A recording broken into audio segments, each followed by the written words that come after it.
একবার চিন্তা করেন তো, আপনি এমন একটা ঘরে আটকা পড়ে গেছেন যেখান থেকে বের হওয়ার কোনো রাস্তা নেই, আর আপনার সাথে অদ্ভুত অদ্ভুত ঘটনা ঘটছে। তখন আপনি কি করবেন? ঠিক এরকমই একটা ঘটনা ঘটে আজকে আমাদের সিনেমার একেবারে শুরুতে আমরা একটা বিশাল বড় সাদা রঙের ঘর দেখতে পাই, আর এই ঘরের ভেতরে একজন জাপানি লোক ঘুমিয়ে আছে। যখন তার চোখ খুলে তখন অদ্ভুত রকমের সাদা রঙের ঘরটাতে নিজেকে দেখতে পেয়ে ভয় পেয়ে যায়। কিছুক্ষণ পরে সে এদিক সেদিক দেখতে থাকে। যখন সে দেয়ালের কাছে যায় তখন দেখে দেয়াল থেকে কিছু একটা বের হয়ে আছে। যখন সেটা খুব মনোযোগ দিয়ে দেখছিল তখন হঠাৎ করে সেই অদ্ভুত জিনিসটার ভেতর থেকে বের হয়ে আসা পয়েন্টটাতে চাপ দেয়, আর তখন লোকটা অবাক হয়ে দেখে দেয়ালের ভেতর থেকে অনেকগুলো ছোট ছোট বাচ্চার মতো অ্যাঞ্জেলস বাইরে আসতে শুরু করেছে। কিন্তু কিছু সময়ের মাঝে এগুলো সবই আবারও দেয়ালের ভেতরে হারিয়ে যায়, আর এদের শরীরের সামান্য একটু অংশ বাইরে রয়েছে। এখন এই লোকটা বুঝতে পারে এই অদ্ভুত দেখতে জিনিসটা আসলে কি, তাই সে জোরে জোরে চিৎকার করতে থাকে। তখন সে একটা আওয়াজ শুনতে পায় যেখানে বলা হয় জীবনের প্রত্যেকটা মুহূর্ত আমাদের নতুন কিছু শিখায়। যাই হোক, এখন এই বাটনের সত্যটা জানতে পেরে লোকটা তার আঙ্গুলটা শুকে দেখে সে অনেক জোরে চিৎকার করতে থাকে যাতে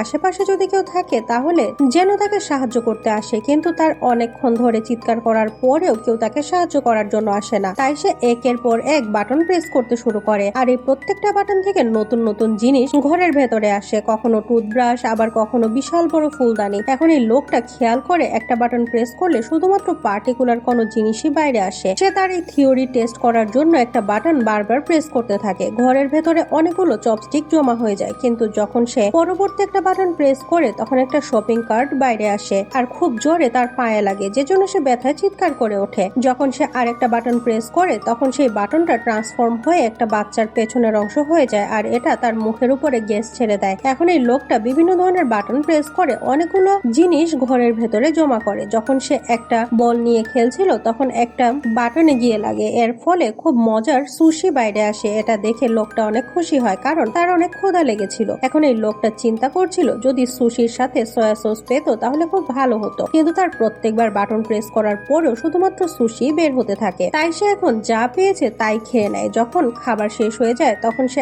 আরো কিছু সুশি নেওয়ার জন্য যখন বাটন প্রেস করে তখন তার সামনে একটা সয়া সসের বোতল আসে, আর এটা দেখে সে রেগে গিয়ে বোতলটা দূরে ছুড়ে দেয়। এখন সে বলে যখন আমার দরকার ছিল তখন তো তুমি আসোনি, এখন কেন এসেছো? এখন এই লোকটা মেঝেতে শুয়ে পড়ে আর একটা বাটন প্রেস করে, তখন তার কাছে একটা 3D চশমা এসে পড়ে। যখন সে চশমাটা পরে তখন দেখে একটা 3D এঞ্জেল তাকে তার বাটন প্রেস করতে বলছে। এটা দেখে লোকটা অনেক খুশি হয়ে যায় কারণ তার কাছে মনে হচ্ছিল সে এই ঘরের রহস্য সলভ করে ফেলেছে। কিন্তু যখন সে সেই বাটনটা প্রেস করে তখন হঠাৎ করে একটা কাউন্টডাউন শুরু হয়ে যায়, আর তখন দেয়ালের ভেতর থেকে একটা বিশাল বড় বাট বের হয়ে আসতে শুরু করে, আর এটা তার মুখের উপরে দুর্গন্ধযুক্ত বাতাস ছেড়ে দেয়। সে যখন আরো কয়েকটা বাটন প্রেস করে তখন সে একটা বই পায়, আর এই বইটা তার অনেক ভালো লাগে। কয়েক ঘন্টার মাঝে সে বইয়ের 5টা পার্ট পড়ে ফেলেছে, কিন্তু যখন সে 6 নাম্বার বইটা বের করার জন্য বাটন প্রেস করে তখন 6 নাম্বার বইয়ের বদলে 7 নাম্বার বইটা বাইরে আসে। এটা দেখে লোকটা অনেক ডিসঅ্যাপয়েন্টেড হয়ে যায়, আর সে অন্য আরেকটা বাটন প্রেস করে, কিন্তু এই বাটন প্রেস করার পরেও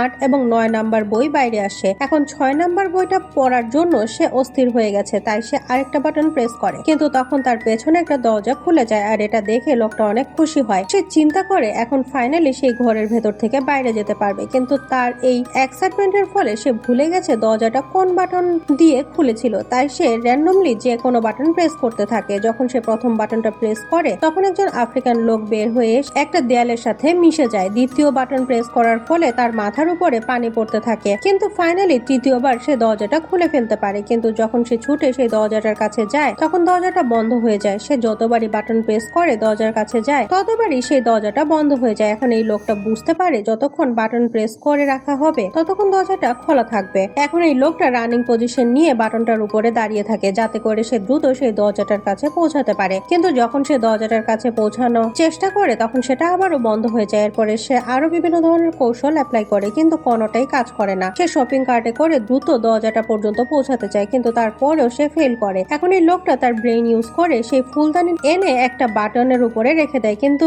এটা এতটাই ভারী যে এই বাটনটা প্রেস করে রাখতে পারে না। তাই এখন সে ডিসাইড করে এই ফুলদানিটা কোনোভাবে ভর্তি করতে হবে। এখন লোকটা বাটন প্রেস করে এটার ভেতরে পানি ভরার চেষ্টা করে, কিন্তু পানি তার মাথার উপরে ছাড়া অন্য কোথাও পড়ে না। তাই এখন বুদ্ধি খাটিয়ে সে এই ফুলদানিটা সুশি দিয়ে ভর্তি করে দেয়। এখন সে অনেক কষ্টে সে ফুলদানিটা নিয়ে আসে, কিন্তু ভুল করে সে অন্য একটা বাটনের উপরে রেখে দেয়। তাই এখন সে আফ্রিকান লোকটা বাইরে আসে আর তার সাথে ধাক্কা লাগে। এর ফলে ফুলদানিটা ভেঙে যায়। এটা দেখে লোকটা রাগ করে এবং ফ্রাস্ট্রেশনে চিৎকার করতে থাকে। সে আরো কিছু টেকনিক ব্যবহার করে সেই দরজাটা খোলার চেষ্টা করে, কিন্তু প্রত্যেকবারই সে দরজাটা পর্যন্ত পৌঁছানোর আগে সেটা বন্ধ হয়ে যায়। কিন্তু যখন এই লোকটা ভুল করে একটা বাটন প্রেস করে তখন একটা রশি নিচে নেমে আসে। তাই এখন লোকটা প্ল্যান করে সেই রশিটাতে ঝুলে ঝুলে খুব দ্রুত দরজাটা পর্যন্ত পৌঁছে যাবে, আর সেটা করতেও পারে। কিন্তু যখন সে দেয়ালের অপর পাশে আসে তখন সেখানে থাকা দরজাটা খোলার চেষ্টা করে, কিন্তু সেটা খুলতে পারে না। আর এখন সে বুঝতে পারে এটা খোলার জন্য তার একটা চাবি দরকার। তাই এই লোকটা সেই দরজাটা বন্ধ হওয়ার আগে আবারও বড় সাদা ঘরটাতে ফিরে আসে। এখন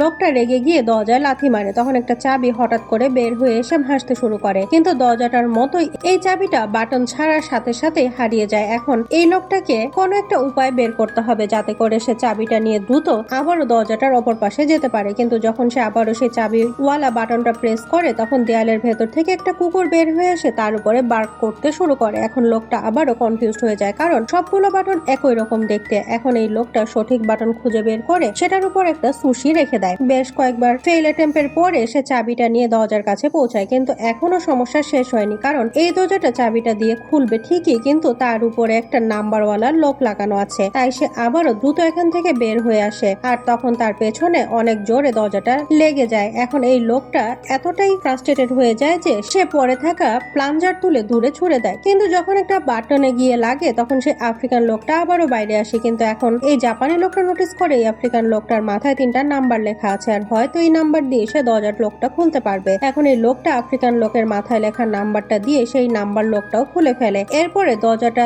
দেখে মনে হচ্ছে যে এটা জ্যাম হয়ে গেছে, তাই সে তার শরীরের শক্তি দিয়ে সেই দরজাটা খোলার চেষ্টা করে। আর এদিকে সেই বড় ঘরে যাওয়ার দরজাটাও বন্ধ হয়ে গেছে, কিন্তু এখানে এতখানি জায়গা নেই যে সেই দরজাটা সম্পূর্ণভাবে খুলতে পারবে। এখন লোকটা অনেক হতাশ হয়ে যায়, আর সে সেই ছোট্ট জায়গাটাতে বসে কান্না করতে থাকে। এখন তার সেই বড় সাদা ঘরটার কথা মনে পড়ে। সে রিয়েলাইজ করে যে সেই ঘরটার ভেতরে তার কাছে কত কিছু ছিল। হয়তো সে বাইরে যেতে পারতো না, কিন্তু যে জিনিসগুলো তার কাছে ছিল সে সময় সেগুলো কদর সে করেনি। এমন সময় এই লোকটা তার বাম পাশ থেকে বাতাস অনুভব করে, তাই সে সেই নকল দেয়ালটা সরিয়ে বাইরের দিকে ছুটতে থাকে। কিন্তু এই জায়গাটা একেবারেই একই রকম একটা লম্বা করিডোর, যেন মনে হচ্ছে সে একটা জায়গায় ছুটছে। এখন এই লোকটা ছুটতে ছুটতে অন্য একটা ঘরে এসে পৌঁছায়, আর এই ঘরটার ভেতরে আলো অনেক কম। এই ঘরটার ভেতরে আসার সাথে সাথে দরজাটা বন্ধ হয়ে যায়। তখন একটা আওয়াজ থেকে আমরা বুঝতে পারি জীবনের এই পর্যায়কে প্র্যাকটিস বলে। এই ঘরে এসে লোকটা আবারও বিভিন্ন ধরনের বাটন প্রেস করতে থাকে। কোনো বাটন থেকে সিঙ্গারের মুখ থেকে আগুন বের হয়, আবার কোনো বাটনের মাধ্যমে